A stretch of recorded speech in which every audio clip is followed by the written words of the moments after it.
Welcome to our math guide channel. তোমরা এর আগের ভিডিওতে অষ্টম শ্রেণী কোষে দেখি 1.1 এর 2 থেকে 5 পর্যন্ত অঙ্কগুলো দেখেছো। আজকে আমরা 6 থেকে 8 পর্যন্ত করবো। যারা আগের ভিডিওটি দেখোনি তারা ডেসক্রিপশন বক্সে লিঙ্ক দেওয়া আছে, সেখান থেকে দেখে নিতে পারো। কথা না বাড়িয়ে আজকে শুরু করি আজকে নতুন অঙ্কগুলো। আমরা প্রথমে 6 অঙ্কটা করব। 6 অঙ্কটা কি বলেছে আমরা একটু দেখে নিই। আমার ভাই দীপু একটি আয়তক্ষেত্রাকার কাগজের পুরোটাই ছবি এঁকেছে, যার দৈর্ঘ্য 15 সেমি আর প্রস্থ 8 সেমি। এবার এই অঙ্কের অনেক কটা পার্ট বলে দেওয়া আছে, এ বি সি ডি করে অনেক কটা প্রশ্ন দেওয়া আছে। এ নম্বর প্রশ্নে যেটা বলেছে, যদি আয়তক্ষেত্রাকার কাগজের দৈর্ঘ্য একই রেখে প্রস্থ একই রেখে দৈর্ঘ্য দ্বিগুণ করতো, তবে ছবির কাগজের ক্ষেত্রফলের কি পরিবর্তন হতো সেটা হিসাব করে লিখি। তা আমরা দেখি কি হয়। তো এখানে যে কাগজের ছবিটা এঁকেছি তার দৈর্ঘ্য কত বলেছে, 15 সেমি। আচ্ছা, তাহলে আমরা এখানে লিখে নিই কাগজের দৈর্ঘ্য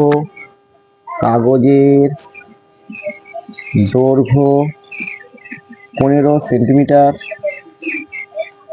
আর কাগজের প্রস্থ কত বলেছে, 8 সেন্টিমিটার। এবার বলেছে প্রস্থ একই রেখে দৈর্ঘ্য দ্বিগুণ করা হয়েছে, তাহলে ক্ষেত্রফলের কি পরিবর্তন হবে। আচ্ছা, যদি দৈর্ঘ্য 15 আর প্রস্থ 8 সেন্টিমিটারই হয়, সেক্ষেত্রে ক্ষেত্রফল কত হয় সেটা দেখি। আমরা লিখাতে কাগজে ক্ষেত্রফল কত হবে, 15 গুণ 8 বর্গ সেমি। কারণ আমরা জানি আয়তক্ষেত্রাকার চিত্রের বা আয়তক্ষেত্রের ক্ষেত্রফলের সূত্র দৈর্ঘ্য গুণ প্রস্থ। তাই আমরা এখানে দৈর্ঘ্য গুণ প্রস্থ করলাম। এককটা বর্গ সেন্টিমিটার হবে, কারণ সেমি সেমি গুণ করলে বর্গ সেমি হয়। 8 15 120, 120 বর্গ সেমি। যদি কোনো কিছু পরিবর্তন না করা হয়, কিন্তু এবার বলেছে যদি পরিবর্তন করা হয়, অর্থাৎ প্রস্থটা একই রেখে দৈর্ঘ্যটা দ্বিগুণ করা হবে। প্রস্থ 8 সেন্টিমিটার আছে, 8 সেন্টিমিটার থাকবে, কিন্তু দৈর্ঘ্যটা দ্বিগুণ করা হবে, অর্থাৎ 15 2 গুণ করা হবে। তাহলে দৈর্ঘ্য আমরা লিখি, দৈর্ঘ্য দ্বিগুণ করলে পরিবর্তিত দৈর্ঘ্য কত হবে, 15 গুণ 2 সেমি, অর্থাৎ 30 সেমি। সেক্ষেত্রে ক্ষেত্রফল পরিবর্তন হবে। তাহলে পরিবর্তিত ক্ষেত্রফলটা কত হবে, পরিবর্তিত ক্ষেত্রফল কত হবে, দৈর্ঘ্য হচ্ছে 30, কারণ পরিবর্তিত দৈর্ঘ্য হয়ে গেছে 30, কিন্তু প্রস্থটা একই রয়েছে, অর্থাৎ প্রস্থ রয়েছে 8 বর্গ সেমি। 30 24, 240 বর্গ সেমি। তাহলে আমরা কি দেখছি, আগে ক্ষেত্রফল ছিল 120 বর্গ সেমি, আর এখন ক্ষেত্রফল কত হয়েছে, 240 বর্গ সেমি। তাহলে পরিবর্তনটা কি হলো, পরিবর্তনটা 120 থেকে 240 হয়ে গেল, অর্থাৎ 120 থেকে 240 হওয়া মানে কি, দ্বিগুণ হয়ে যাওয়া। অর্থাৎ এখানে লিখবো অতএব ক্ষেত্রফল পূর্বের ক্ষেত্রফলের 240/120 গুণ, অর্থাৎ 2 গুণ হয়ে গেল।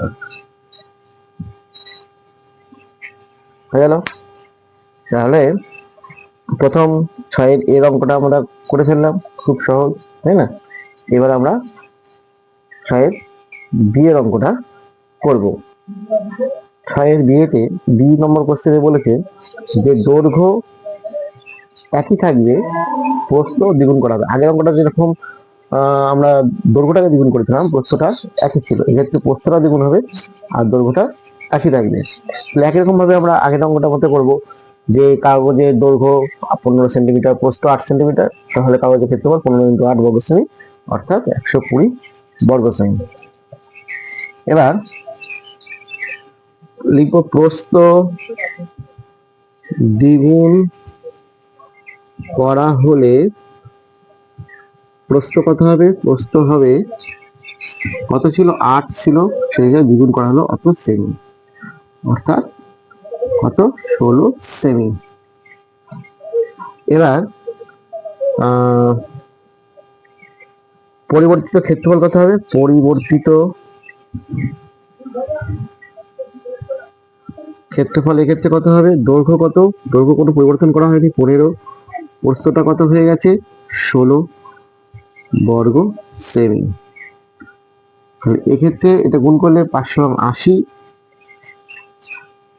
16 কে 16 আর 8 24, 240 বর্গ সেমি, অর্থাৎ একই হলো, তাই না? আগেরটার মতোই হলো ক্ষেত্রফলটা। তাহলে আমরা এখানে কি লিখব? অতএব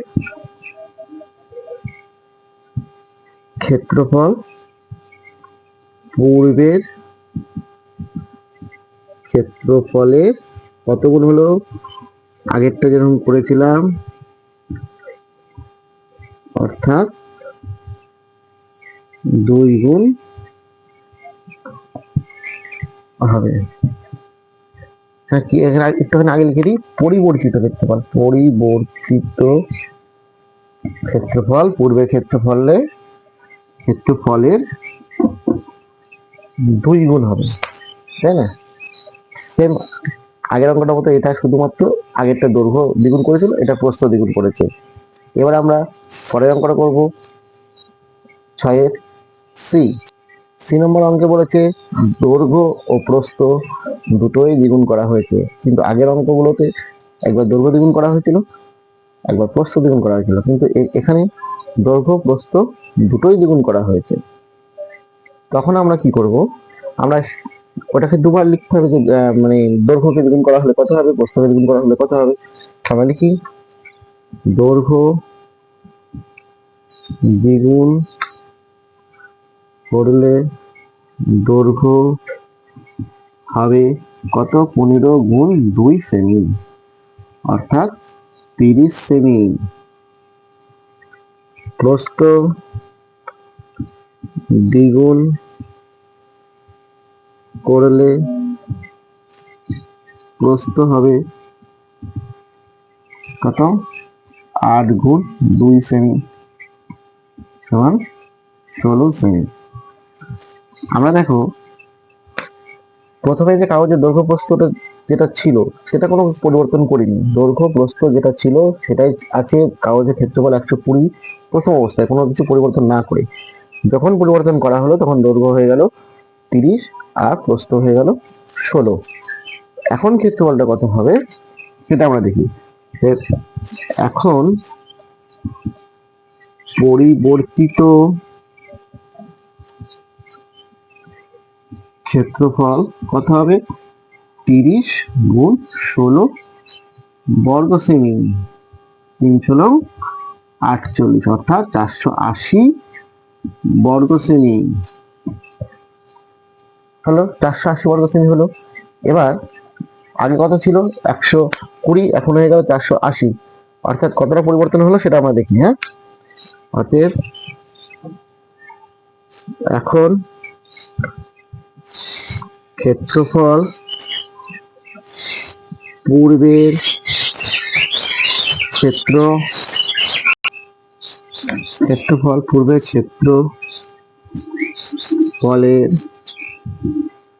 480/120 গুণ, অর্থাৎ কাটাকাটি করলে কত হয়? 4, তাই না? 4 গুণ হবে, হয়ে গেল, অর্থাৎ সরি, এখন ক্ষেত্রফল পূর্বের ক্ষেত্রফলের 4 গুণ হবে যদি দৈর্ঘ্য প্রস্থ উভয়কেই দ্বিগুণ করা হয়। এবার আমরা 6 এর অঙ্কটা দেখব। আশা করি সবাই এই অঙ্কগুলো বুঝতে পেরেছো। এবার আমরা ডি এর অঙ্কটা দেখি। এখানে ডি এর অঙ্কটাই বলেছে যে দৈর্ঘ্য প্রস্থ উভয়ই অর্ধেক করা হলো। এর আগের অঙ্কটা দ্বিগুণ করা হয়েছিল, এখানে অর্ধেক করা হলো। তাহলে কাগজের দৈর্ঘ্য প্রস্থ যা ছিল সেটা পরিবর্তন না করে ক্ষেত্রফল 120, সেটা আমরা আগে করে নেব। এবার যদি অর্ধেক করা হয় তাহলে দৈর্ঘ্য কত হবে, আর প্রস্থ অর্ধেক করা হলে প্রস্থ কত হবে সেটা আমরা বার করবো। দেখো লিখেছি আমি, দৈর্ঘ্য অর্ধেক করলে দৈর্ঘ্য হবে কত ছিল, 15 ছিল, তার অর্ধেক মানে 1/2 দিয়ে গুণ করা, তাই না?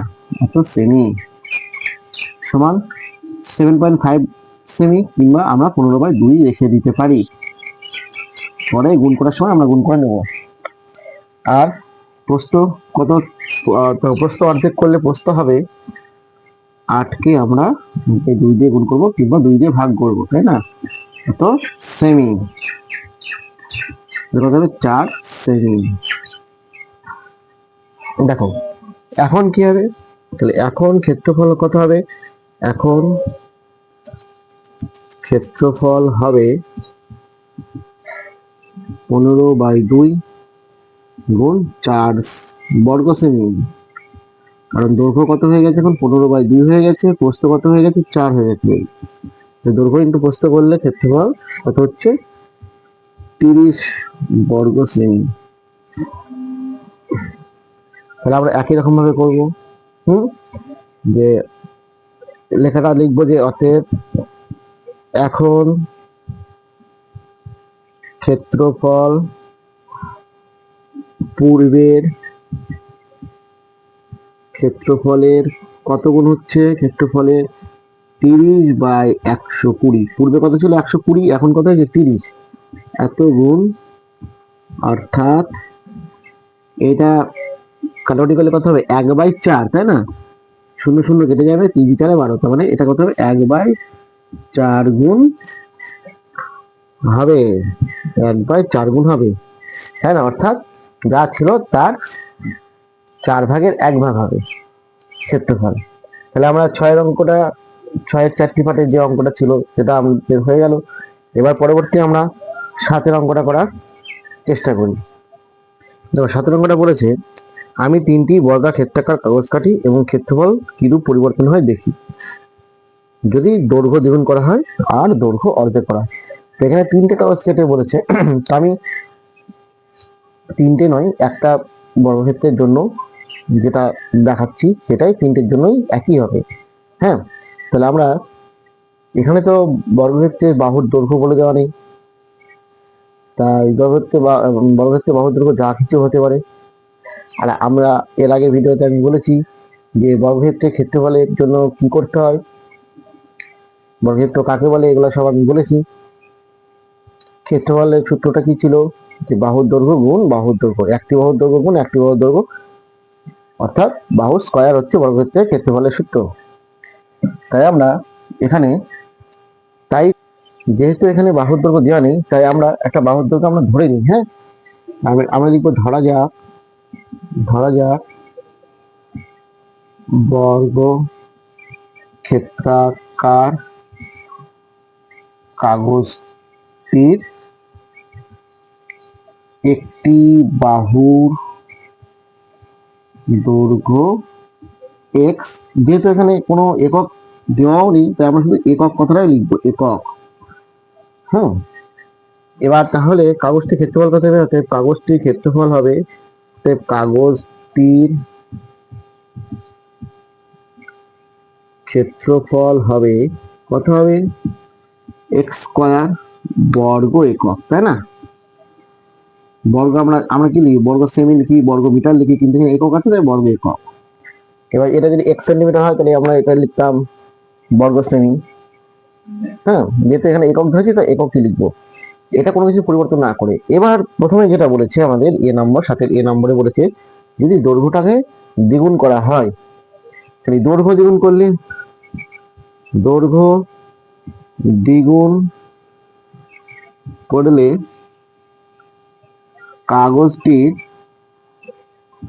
কাগজটির বাহুর দৈর্ঘ্য কত হবে, বাহুর দৈর্ঘ্য হবে, দ্বিগুণ করা মানে 2 দিয়ে গুণ, মানে 2x একক হবে। হ্যাঁ, এখন ক্ষেত্রফল কত হবে, এখন কাগজটির ক্ষেত্রফলের সূত্র তো পরিবর্তন হবে না, তাই না? বাহুর স্কয়ার অর্থাৎ 2x তার স্কয়ার বর্গ একক। শুধু x এর স্কয়ার নয়, কিন্তু এটা দুইটার স্কয়ার হচ্ছে, ব্র্যাকেটের মধ্যে দেওয়া মানে হচ্ছে তাই। তাহলে এটা কত হলো? 2 স্কয়ার কত হয়? 4, আর x স্কয়ার তো x স্কয়ার বর্গ একক, তাই না? তাহলে কাগজটার ক্ষেত্রফলটা কি রকম পরিবর্তন হলো? আগে ছিল x স্কয়ার, এখন সরি এখন হয়ে গেল 4x স্কয়ার। অর্থাৎ আগে ছিল x স্কয়ার, এখন 4x স্কয়ার হয়ে যাওয়া মানে কি? আগের চেয়ে এটা 4 গুণ হয়ে যাওয়া, তাই না? তাই লিখবো অতএব ক্ষেত্রফল, অতএব দৈর্ঘ্য দ্বিগুণ করলে দৈর্ঘ্য দ্বিগুণ করলে ক্ষেত্রফল 4 গুণ হবে।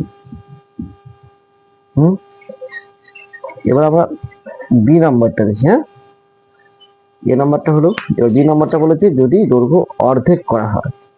আচ্ছা, দৈর্ঘ্য অর্ধেক করি আমরা। দৈর্ঘ্য অর্ধেক করলে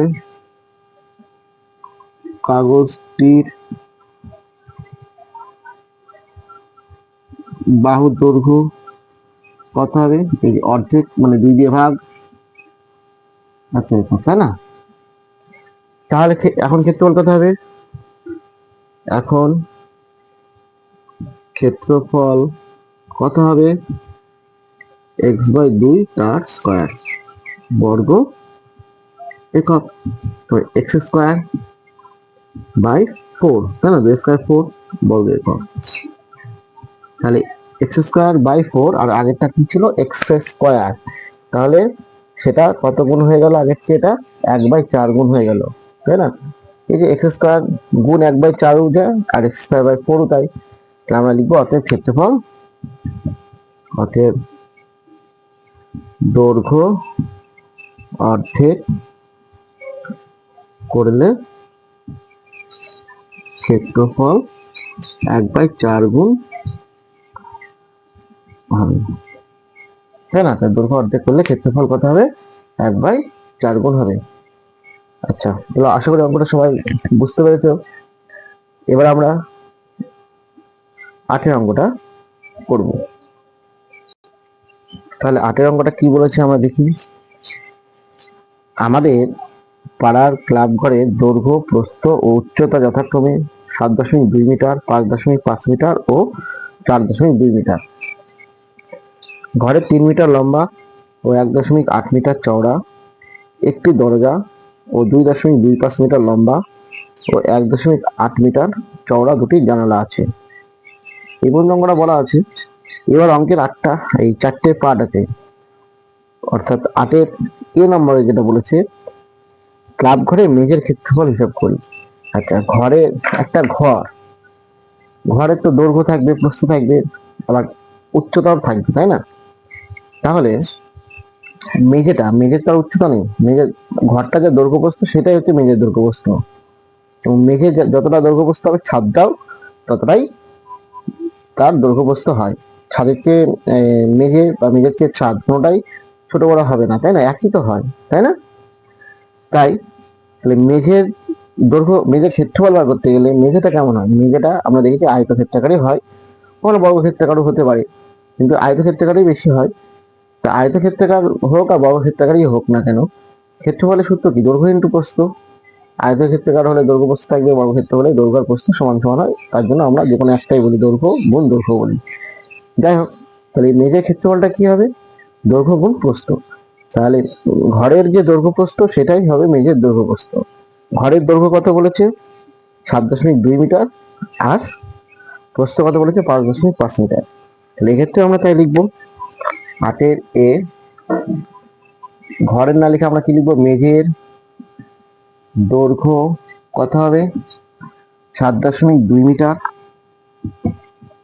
আর মেঝের প্রস্থ কত? 5.5 মিটার।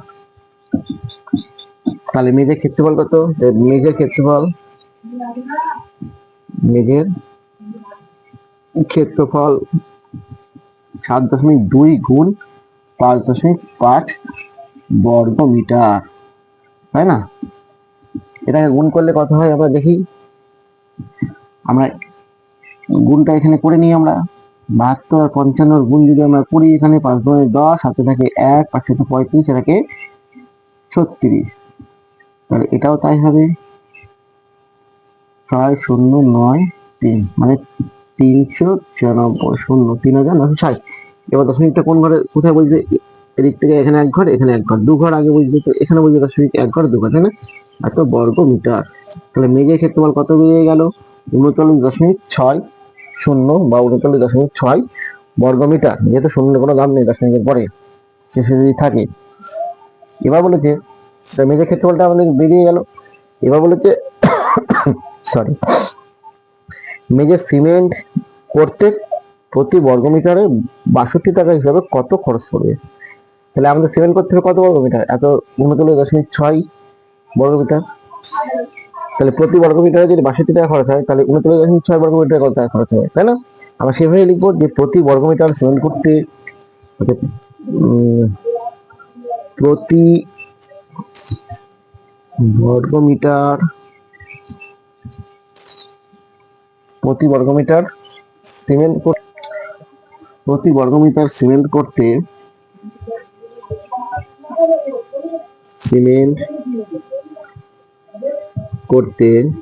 62 টাকা হিসাবে মেঝেতে সিমেন্ট করতে খরচ হবে। মেঝেতে সিমেন্ট করতে কত খরচ হবে? মেঝের ক্ষেত্রফল কত? 39.6। শূন্যটা বসাচ্ছি না আমরা, কারণ দশমিকের পরে যদি শূন্য শেষে থাকে তাহলে কোনো কাজ নেই, শূন্য।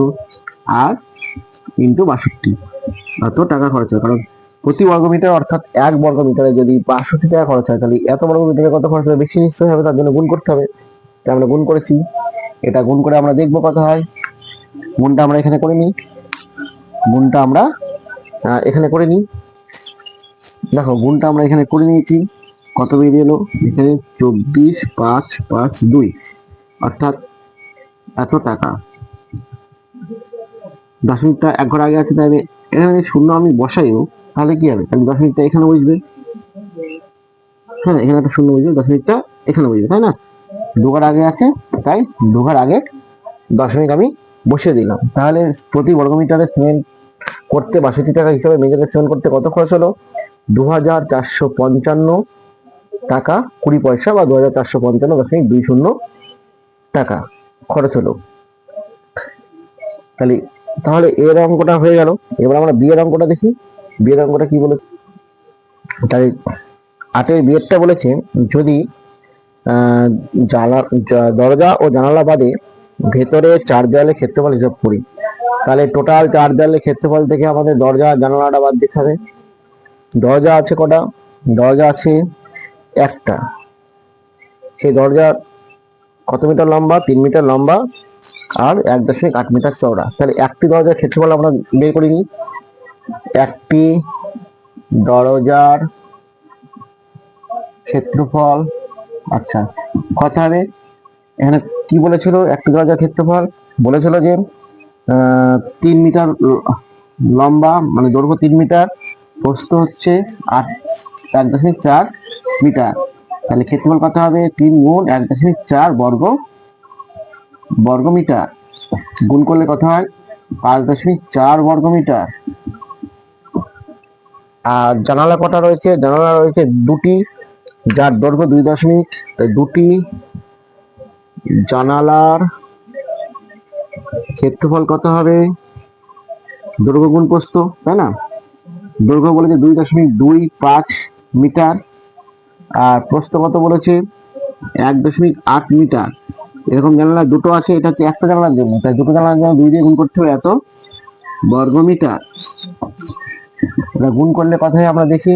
গুণ করলে হবে তোমার গুণ করলে যেটা হচ্ছে দেখো তাহলে আমরা এই গুণটা করলাম, গুণটা করে দেখলাম 8.10 বর্গমিটার হলো। এবার এটা তো বেরিয়ে গেল তোমার দুটি জানালার ক্ষেত্রফল, তাই না? এবার চার দেওয়ালের ক্ষেত্রফলের একটা সূত্র রয়েছে, সেটা কি? সেটা হচ্ছে পরিসীমা ইন্টু উচ্চতা। তাহলে আমরা লিখি চার দেওয়ালের ক্ষেত্রফল। দেখো আমি এখানে লিখেছি চার দেওয়ালের ক্ষেত্রফল পরিসীমা ইন্টু উচ্চতা। পরিসীমা ইন্টু উচ্চতা। আচ্ছা, পরিসীমা সূত্র কি? 2 গুণ দৈর্ঘ্য যোগ প্রস্থ, এটা তোমরা সকলেই জানো, ইন্টু উচ্চতা, তাই না? তাহলে এখানে দৈর্ঘ্য কত বলেছে? 7.2, আর প্রস্থ কত বলেছে? 5.5, আর উচ্চতা বলেছে 4.2, তাই না? এত বর্গমিটার, যেহেতু এটা ক্ষেত্রফল একক বর্গমিটার হবে। এটা আমরা ক্যালকুলেশন করি, এটা কত হবে? 12.7 গুণ 4.2। এটা গুণ করলে কত হবে? আমরা এটা গুণ করব, গুণ করে দেখে নেব, তাই না? তোমরা সকলে নিজেরা গুণ করবে। এটা গুণ করলে হবে 106.68 বর্গমিটার। এটা তো হলো সম্পূর্ণ চার দেওয়ালের ক্ষেত্রফল। এবার এই দেওয়ালের মধ্যে তো দরজা জানালা আছে, তাই না? আমাদের দরজা জানালা বাদে বের করতে বলেছে ক্ষেত্রফলটা। তো এই দরজা আর জানালা এটা বাদ দিলেই আমাদের এখান থেকে দরজা জানালা বাদে ক্ষেত্রফল বেরিয়ে যাবে।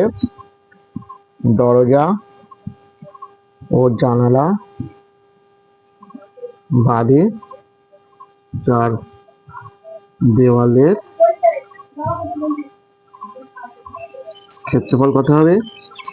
106.68 হচ্ছে টোটাল ক্ষেত্রফল। সেখান থেকে কত বাদ যাবে? 5.4 যোগ 8.1, এত বর্গমিটার। আচ্ছা, এটা বিয়োগ করলে কত হবে? 106.68 বিয়োগ, এটা যোগ করলে কত হবে? যোগ করলে হবে 5, 13.5, এত বর্গমিটার। আচ্ছা, এটা আমরা বিয়োগ করে দেখি। বিয়োগ করলে কত হচ্ছে? বিয়োগ করলে হচ্ছে 8 আর 5 আছে 1 দাও, হ্যাঁ, 13 আছে 3 দাও, হচ্ছে 9 দাও, 93.18 বর্গমিটার হয়েছে। আশা করি তোমরা সকলেই বুঝতে পেরেছো এটা, এই অঙ্কটা, তাই তো?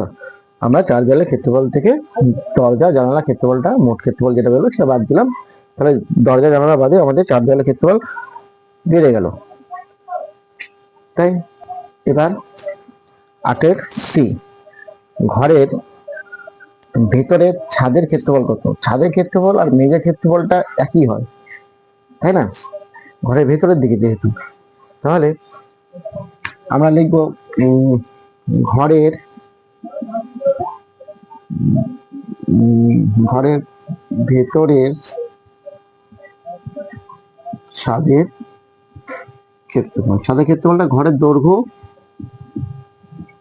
7.2 গুণ প্রস্থ 5.5 মিটার, অর্থাৎ বর্গ মিটার একক হবে। এইটাই হবে তোমার ক্ষেত্রফল, তাই না?